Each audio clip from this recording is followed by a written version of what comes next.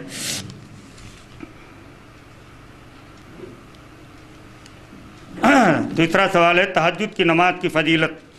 تہجد کی نماز یہ امت کے لیے سنت نفل ہے، اللہ کے نبی پر فرض تھا، امت محمدیہ کے لیے بھی وقت ہے۔ 2-4 سوالات اور ہم سنتے چلیے۔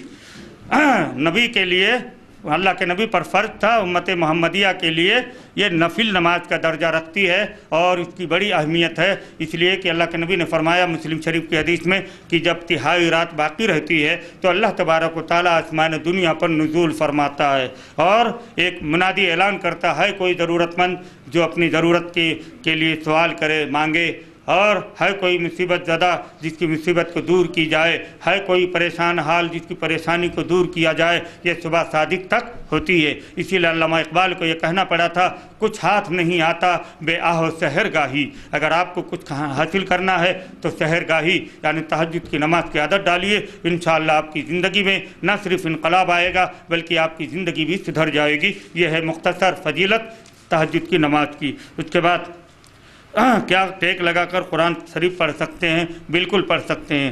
قرآن کھڑے ہو کر جب پڑھ سکتے تو بیٹھ کے بھی پڑھ سکتے، ٹیک لگا کے بھی پڑھ سکتے، نہیں ہوا تو لیٹ کے بھی پڑھ سکتے۔ قرآن کے پڑھنے کی کوئی کیفیت نہیں آپ کو بتلایا، آپ جس کیفیت کے ساتھ قرآن پڑھنا چاہیں پہلے دیکھ لیجئے۔ نماز کے پڑھنے کی 4 کیفیتیں اللہ کے نبی نے بتلا دی ہیں۔ جب ان 4 کیفیتوں کے ساتھ آپ نماز پڑھ سکتے ہیں تو قرآن بدرجہ اولا پڑھ سکتے ہیں۔ اللہ کے نبی نے کیا فرمایا؟ صلی قائمن، صلی قائمن فإن لم تستطع فجالسا وإلا فعلى جنب وإلا فأومی۔ صحیح مسلم کی حدیث۔ حضرت عبداللہ بن عباس رضی اللہ تعالیٰ عنہ اس حدیث کے راوی بیان کرتے ہیں اللہ کے نبی نے فرمایا کھڑے ہو کر نماز پڑھو،